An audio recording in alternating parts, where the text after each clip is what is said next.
الحمد لله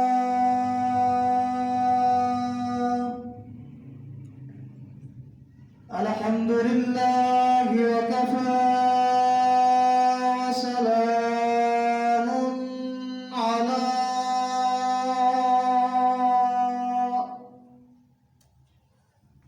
سيد الرسل وخاتم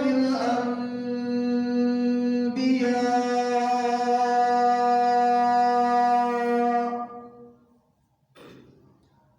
صلى الله تعالى عليه وعلى آله وأصحابه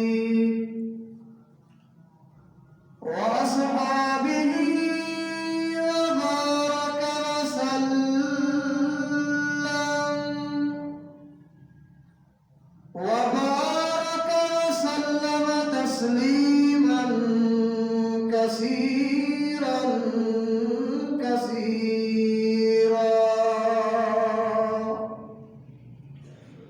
صلاة تكون للنجاة وسيلة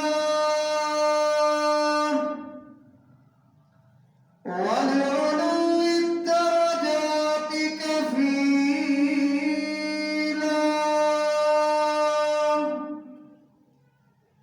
صلاة تحل بها العقد وتفرج بها الكرب صلاة تكون لك رضاء ولحقه أداء فقد قال الله تبارك وتعالى في القرآن المجيد والفرقان الحميد أعوذ بالله من الشيطان الرجيم بسم الله الرحمن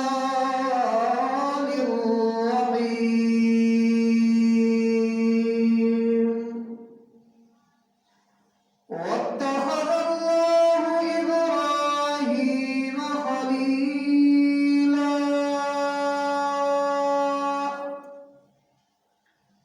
قال النبي صلى الله عليه وسلم لو كنت متخذا خليلا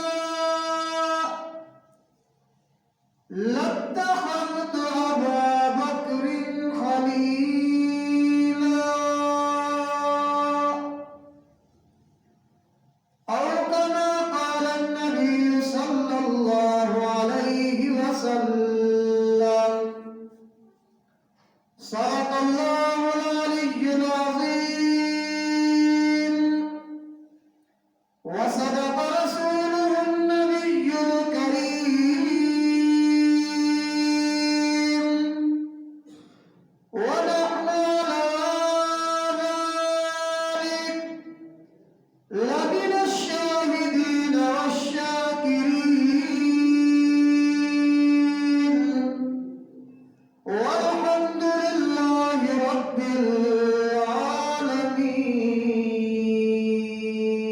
العالمين إن التيار ريح السماء يوما إلى أرض الحرم إن التيار ريح السماء يوما إلى أرض الحرم بلغ سلامي روضة فيها النبي المحترم ما إن مدحت محمدا بمقالتي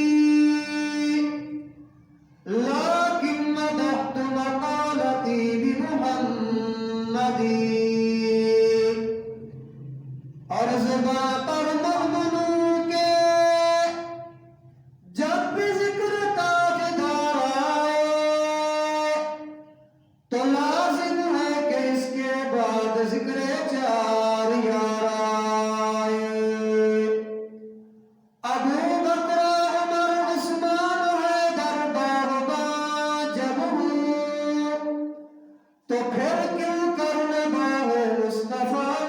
ایک بہار آئے۔ اللہ نے زینت بخشی ہے افلاک کو روشن تاروں سے، اسلام نے رونق پائی ہے محبوب خدا کے یاروں سے۔ ہوتے ہیں خفا کیوں سن کر پوچھو تو ذرا اب یاروں سے، تعریف صحابہ ثابت ہے قرآن کے 30 پاروں سے۔ ابو بکر عمر ہے سما بسر، عثمان علی ہے قلب و جگر، حضرت کے ہے منظور نظر، ہو کیوں نہ محبت چاروں سے۔ احساس صداقت رکھتا ہوں، آئین عدالت رکھتا ہوں، آنکھوں میں حیا دل میں غیرت توفیق شجاعت رکھتا ہوں۔ اسلام سے مجھ کو الفت ہے، اسلام سے مجھ کو الفت ہے، ایمان کی حلاوت رکھتا ہوں۔ ابو بکر عمر عثمان علی چاروں سے محبت رکھتا ہوں۔ امان محمد امین محمد، امان محمد امین محمد، یسار محمد یسیر محمد، امان محمد امین محمد، یسار محمد یمین محمد، وزیر محمد مشیر محمد، معین محمد قرین محمد، ابو بکر عثمان فاروق علی ہے سب کے سب دین محمد۔ اللہم صلی علی محمد وعلی آل محمد وأصحاب محمد وأزواج محمد وبارك وسلم۔ تمام حضرات محبت و ذوق کے ساتھ عبادت کی نیت سے حضور اکرم صلی اللہ علیہ وسلم کی ذات بابرکات پہ تحفہ درود و سلام خواہ لیجیے۔ اللہم صلی اللہ علیہ وسلم۔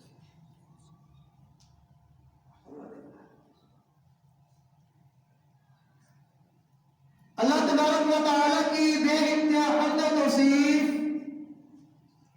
سارے کائنات مغفر موجودات، رحمت للعالمین مراد للمشتاقین، امام الانبیاء والمرسلین، حبیب کبریاء احمد مجتبیٰ حضرت محمد رسول اللہ صلی اللہ علیہ وسلم کی ذات بابرکات پہ تحفہ درود و سلام پڑھنے اور بھیجنے کے بعد، محترم دوستوں، بزرگوں، مکرم نوجوان ساتھیوں، قابل سب تعظیم و سب اکرام، میری محترمہ محترمہ اور مؤدبہ اسلامی بھائیوں اور بہنوں، قرآن مجید فرقان حمید میں سے ایک آیت کریمہ کا کچھ حصہ تلاوت کیا اور حضور اکرم صلی اللہ علیہ وسلم کے فرامین طیبہ میں سے بھی ایک حدیث مبارکہ پڑھی ہے۔ دعا ہے کہ پروردگار عالم اس گناہگار عاجز کو حق اور سچ بولنے کی توفیق نصیب فرمائے۔ میرے عرض کرنے کے بعد، آپ کے سننے کے بعد، اللہ میاں ہم سب کو مل جل کر حق پر، قرآن پر اور حضور علیہ السلام کے فرمان پر عمل کرنے کی بھی توفیق نصیب فرمائے۔ محترم سامعین، یہ جو مہینہ چل رہا ہے عربی سال کے اعتبار سے یہ جمادی الثانی کا مہینہ ہے. اسی مہینے کی 22 تاریخ کو حضرت جناب سیدنا ابو بکر صدیق رضی اللہ تعالی عنہ کی وفات کا سالانہ پیش آیا ہے. حضرت جناب سیدنا ابو بکر صدیق رضی اللہ تعالی عنہ وہ افضل ترین شخصیت ہے کہ جن کو یہ مقام اور یہ مرتبہ حاصل ہے افضل البشر بعد الانبیاء، کہ انبیاء اور رسولوں کے بعد اگر کوئی افضل ترین ہستی اللہ کی زمین پر موجود ہے تو وہ سیدنا ابو بکر صدیق رضی اللہ عنہ. حضرت جناب امام احمد بن حنبل رحمۃ اللہ علیہ فرماتے ہیں کہ اگر حضور اکرم صلی اللہ علیہ وسلم کی پوری امت کے ایمان کو ترازو کے ایک پلڑے میں رکھ دیا جائے اور دوسرے پلڑے کے اندر اکیلے سیدنا ابو بکر صدیق رضی اللہ تعالی عنہ کے ایمان کو رکھ دیا جائے تو پوری امت کا ایمان مل کر بھی اکیلے ابو بکر صدیق کے ایمان کا مقابلہ نہیں کر سکتے. جناب سیدنا ابو بکر صدیق رضی اللہ تعالی عنہ علامہ جلال الدین سیوطی رحمۃ اللہ علیہ تاریخ الخلفاء کے اندر لکھتے ہیں کہ آپ جناب نبی کریم صلی اللہ علیہ وسلم کی ولادت باسعادت کے بعد تقریباً 2 یا 2.5 سال بعد پیدا ہوئے. جناب سیدنا ابو بکر صدیق رضی اللہ تعالی عنہ کے والد کا نام عثمان ہے جن کی کنیت ابو قحافہ ہے. جناب ابو بکر صدیق رضی اللہ تعالی عنہ کی والدہ کا نام سلمہ بنت صخر ہے اور جن کی کنیت ام الخیر ہے. حضرت جناب سیدنا ابو بکر صدیق رضی اللہ تعالی عنہ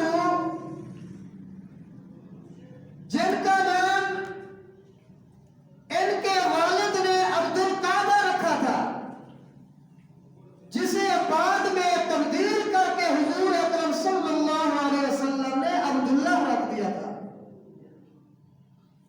مگر عجیب اتفاق ہے آج اکثر لوگوں کو سیدنا ابو بکر صدیق کا اصل نام آتا بھی نہیں. اکثر لوگ جناب کی کنیت یعنی ابو بکر صدیق ہی سے واقف ہیں کیونکہ ان کی کنیت بہت ہی زیادہ مشہور ہو گئی ہے. اور اس کنیت کے مشہور ہونے کے پیچھے بھی ایک وجہ ہے، وہ یہ ہے کہ سیدنا ابو بکر صدیق رضی اللہ تعالی عنہ ہر نیکی کے اندر پہل کیا کرتے تھے. علماء لکھتے ہیں ابو بکر کا معنی ہی ہے نیکیوں والا، بھلائیوں والا. تو ہر نیکی اور ہر بھلائی کے اندر ابتدا کیا کرتے تھے، اس لیے آپ کی کنیت ہی ابو بکر صدیق بن گئی کہ نیکی اور بھلائیوں میں سبقت کرنے والے. مردوں میں سے سب سے پہلے اسلام لے آنے والے وہ حضرت سیدنا جناب ابو بکر صدیق رضی اللہ تعالی عنہ ہے. سب سے پہلے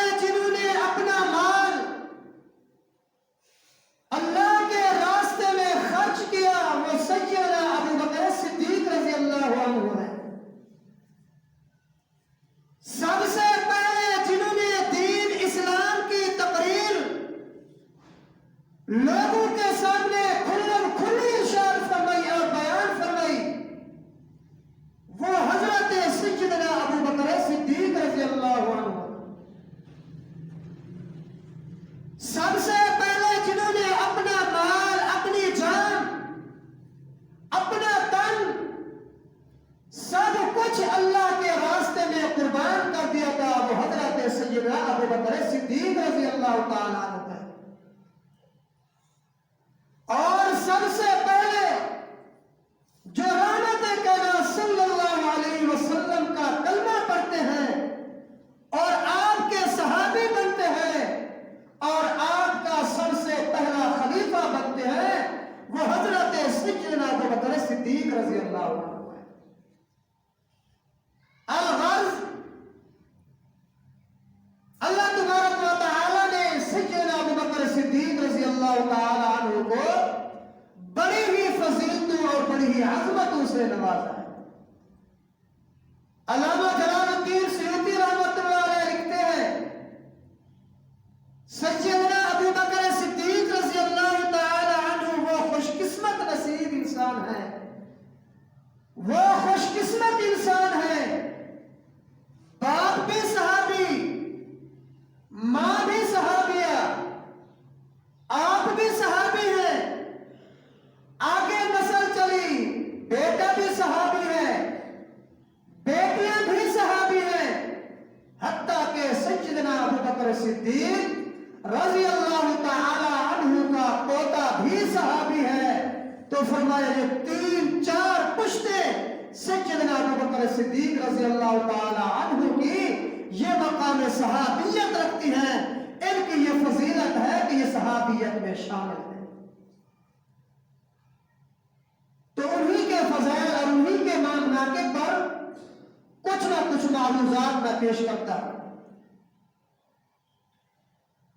پروردگار عالم نے فرمایا بسم اللہ الرحمن الرحیم اذا جاء نصر اللہ والفتح ورأيت الناس يدخلون في دين الله أفواجا۔ حضرات علماء کرام لکھتے ہیں یہ سورہ مبارکہ سورہ نصر آمنہ کے لال صلی اللہ علیہ وسلم کی وفات کی خبر بن کر آئی۔ علامہ جلال الدین سیوطی رحمۃ اللہ علیہ لکھتے ہیں جب یہ سورت مبارکہ نازل ہوئی، آمنہ کے لال صلی اللہ علیہ وسلم کچھ دنوں کے بعد بیمار ہو گئے اور بیماری کے اندر شدت آ گئی۔ رحمت کائنات صلی اللہ علیہ وسلم اسی بیماری کے اندر آپ مسجد نبوی کے اندر تشریف لے آتے ہیں۔ یہ وہ بات ہے جسے صاحب مشکات اپنی کتاب مشکات شریف کے اندر نقل کرتے ہیں، باب وفات النبی صلی اللہ علیہ وسلم۔ رحمت کائنات صلی اللہ علیہ وسلم جب دنیا سے تشریف لے جا رہے ہیں، علماء کرام لکھتے ہیں 5 دن پہلے وفات سے آپ صلی اللہ علیہ وسلم مسجد نبوی کے اندر تشریف لے آئے۔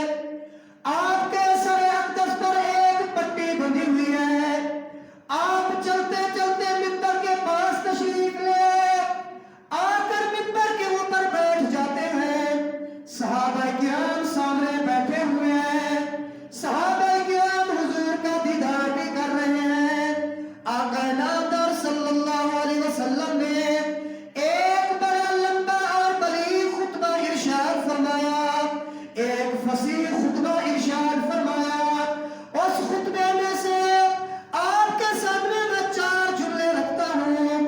میں نے بڑی محنت کی ہے، میں نے وہ تقریر، میں نے یہ باتیں وہ آپ کے سامنے رکھنی ہے جو باتیں میں نے درسگاہ کے اندر بیٹھ کر سیکھی ہیں، جو باتیں میں نے اپنے اساتذہ کرام سے پڑھی ہیں، جو باتیں میں نے احادیث کے اندر پڑھی، جو باتیں میں نے تفاسیر کے اندر پڑھی۔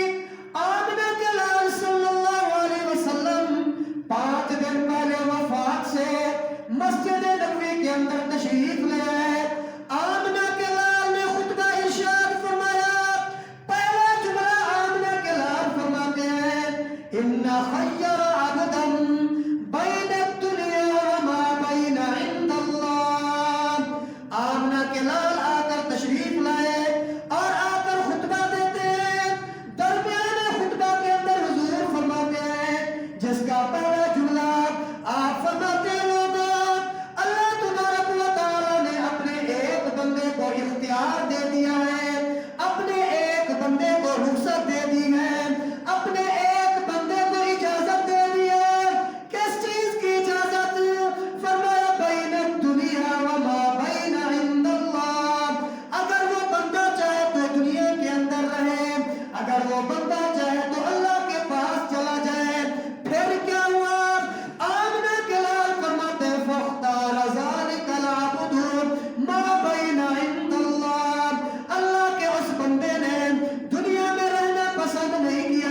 بلکہ اللہ کے اس بندے نے اللہ کے پاس جانا پسند کر لیا۔ صاحب مشکات لکھتے ہیں، ابو سعید خدری رضی اللہ تعالیٰ عنہ سے روایت ہے، فرماتے ہیں فبکا ابو بکر، حضرت ابو بکر کی آنکھوں میں آنسو آ کے رونے لگے، زاروں قطار روتے ہیں۔ صحابہ کرام فرماتے ہم بڑے پریشان ہو گئے، ہم نے کہا ہمارے شیخ کو کیا ہو گیا، ہمارے سردار کو کیا ہو گیا، ابو بکر میاں تجھے کیا ہو گیا، اللہ کے بندے کیوں روتے ہو؟ اللہ کے نبی نے تو ایک بندے کا نام لیا، کسی کا نام واضح تو نہیں کیا، یہی فرما ان خیار عبدن، ایک بندے کے متعلق فرمایا، پتہ نہیں کون سا بندہ ہے، پتہ نہیں کس کے متعلق آمنہ کے لال نے یہ حکم ارشاد فرمایا، ابو بکر آپ کیوں روتے ہیں، آپ زاروں قطار کیوں آنسو بہاتے ہیں؟ صحابہ کرام فرماتے ہیں لوگوں، اس بات کا علم ہمیں اس وقت ہوا جس وقت رحمت کائنات صلی اللہ علیہ وسلم دنیا سے تشریف لے گئے، تب ہم نے سمجھا کہ ہاں واقعی ہم وہ بات نہیں سمجھ سکے جو بات حضرت ابو بکر صدیق نے سمجھ لی تھی۔ یہ پہلا واقعہ۔ اور دوسرا واقعہ تفصیلاً میں نے گزشتہ دنوں سے عرض کیا تھا، مختصراً شب ہجرت ہے، محبوب صدیق کے دروازے پہ آئے، صدیق چلا گئے، محبوب کی خیریت کو کدھر جانا ہے؟ فرمایا صدیق ہجرت کا حکم ہو چکا ہے، اذ اخرجہ الذین کفروا ثانی اثنین اذ ہما فی الغار، محبوب ہجرت کا حکم ہو چکا ہے۔ اللہ کے محبوب میرے لیے کیا حکم ہے؟ فرمایا صدیق اللہ نے تیرا بھی ساتھ چلنے کا حکم دے دیا ہے۔ تو پھر حضرت ابو بکر صدیق فرماتے محبوب اس بات کا علم مجھے پہلے ہو چکا تھا، اس بات کا اندازہ میں نے پہلے کر لیا تھا، اس لیے محبوب پریشان ہونے کی بات نہیں۔ ابو بکر نے سامان ہجرت بھی تیار کیا ہوا ہے، ابو بکر نے 2 اونٹ بھی تیار کیے ہوئے ہیں، محبوب جلدی کرو چلتے ہیں جہاں جانا ہے۔ چل پڑے دونوں، چلتے چلتے حضرت ابو بکر صدیق فرماتے ہیں جب میں نے نبوت کے تلوے دیکھے، وہ نبوت کے تلوے جو گلاب کی پتیوں سے زیادہ نرم و نازک تھے، ان کے اوپر حرم آ رہی ہے، سیدنا صدیق فرماتے ہیں محبوب میرے کاندھوں پہ سوار ہو جاؤ۔ سوار کر لیا، چلتے چلتے غار سور کی بلندی میں جا بیٹھے، محبوب آپ پیر رکے میں اندر صفائی کر لوں۔ سیدنا صدیق غار کے اندر چلے گئے، غار کے اندر صفائی کر رہے ہیں، جدھر سوار نظر آتے ہیں اپنے کاندھوں سے چادر اتارتے ہیں اور چادر کے ٹکڑے ٹکڑے کر کے ایک ایک سوراخ بند کر رہے ہیں غار کا۔ حضرت ابو بکر صدیق فرماتے ہیں ایک سوراخ باقی بچ گیا، اب میرے پاس چادر ختم ہو چکی تھی، میں نے کہا یار چلو یہاں پر اپنی ہی ایڑی رکھ دوں گا، یہاں پر اپنے ہی پیر رکھ دوں گا۔ فرمایا کہ جب غار کی صفائی ہو گئی، صدیق فرماتے محبوب آپ اندر تشریف لے آئے، غار کی صفائی ہو چکی ہے، غار صاف ستھری ہو چکی ہے، آمنہ کے لال اندر تشریف لے آئے۔ سیدنا ابو بکر صدیق بیٹھے ہوئے ہیں، اپنی گود کو یوں پھیلایا ہوا ہے، فرماتے ہیں محبوب آپ تو تھکے ہوئے ہوں گے، آ جائیں میری گود بچھی ہوئی ہے، صداقت کی گود آج کھلی ہوئی ہے، آپ آ جائیں اپنا سر مبارک میری گود میں رکھیں، آپ آرام کریں۔ آپ نے فرمایا صدیق یار تو بھی تو تھکا ہوگا نا، بلکہ تو میرے سے بھی زیادہ تھکا ہوگا، تو نے تو نبوت کو اپنے کاندھوں پہ اٹھایا ہوا تھا۔ سبحان اللہ سبحان اللہ، لوگوں خدا کی قسم حضرت ابو بکر صدیق نے عشق کی انتہا کر دی، فرماتے محبوب تمہاری تھکاوٹ ختم ہو جائے گی میری گود میں آرام کرنے سے، تمہاری تھکاوٹ ختم ہو جائے گی میری گود میں آرام کرنے سے، اور ابو بکر کی تھکاوٹ ختم ہو جائے گی تمہارا دیدار کرنے سے۔ ابو بکر کی تھکاوٹ کب ختم ہوگی؟ محبوب جب آپ کے دیدار کا، آپ کے چہرے کا دیدار کروں گا، جب آپ کے رخساروں کا دیدار کروں گا، جب آپ کے ہونٹوں کو دیکھوں گا، آپ کے چہرے انور کی زیارت کروں گا، میری تھکاوٹ ختم ہوگی۔ بیٹھے ہوئے آپ صلی اللہ علیہ وسلم جس دن دنیا سے جا رہے تھے، ایک حدیث مبارکہ ہے، صبح کے وقت حضور اکرم صلی اللہ علیہ وسلم نے مسجد نبوی کا پردہ ہٹایا اور مسجد نبوی میں یوں جھانک کر جب دیکھا تو صحابہ کرام فرماتے ہیں، حضرت انس رضی اللہ تعالیٰ عنہ سے روایت ہے، فرماتے ہیں جب ہم نے حضور صلی اللہ علیہ وسلم کا چہرہ انور دیکھا ہمیں یوں لگا جیسے رحل میں قرآن رکھا ہو۔ اب صحابہ حضور کے چہرے کو قرآن کہتے ہیں اور ادھر صدیق کی گود رحل بنی ہوئی ہے۔ لوگوں، ایک وہ قرآن ہے جو حضور کے سینے پہ نازل ہوا، ایک وہ قرآن ہے جو حضور خود یعنی کہ حضرت ابو بکر صدیق کے گود کے اندر گئے، ایک وہ قرآن ہے جو تمہیں دو گدوں کے اندر نظر آتا ہے، ایک وہ قرآن ہے جو سیاہ زلفوں والا نظر آتا ہے۔ یہ حضرت ابو بکر صدیق رضی اللہ تعالی عنہ اپنی گود کے اندر اس قرآن کو رکھے ہوئے ہیں اور چہرہ انور کی زیارت کرتے ہیں، آپ کے رخساروں کی زیارت کرتے ہیں، آپ کی آنکھوں کی زیارت کرتے ہیں، آپ کے چہرے کو بار بار دیکھتے ہیں۔ میں نے عرض کی ابو بکر، نبوت کے چہرے کو اتنا گہری نظر سے کیوں دیکھ رہے ہو؟ جواب ملتا ہے تجھے پتہ نہیں ہے۔ اللہ فرماتے ہیں لوگوں ورتل القرآن ترتیلا، قرآن کو خوب ٹھہر ٹھہر کر پڑھو، میں نبوت کے چہرے کو بھی اسی طرح ٹھہر ٹھہر کر دیکھ رہا ہوں۔ دو واقعے، تیسرا واقعہ شب ہجرت، شب معراج کا ہے۔ آپ جب معراج سے واپس آئے، آپ نے فرمایا کہ میں نے معراج کیا، راتوں رات ساتوں آسمانوں پار گیا، اللہ نے مجھے سارا کچھ دکھایا۔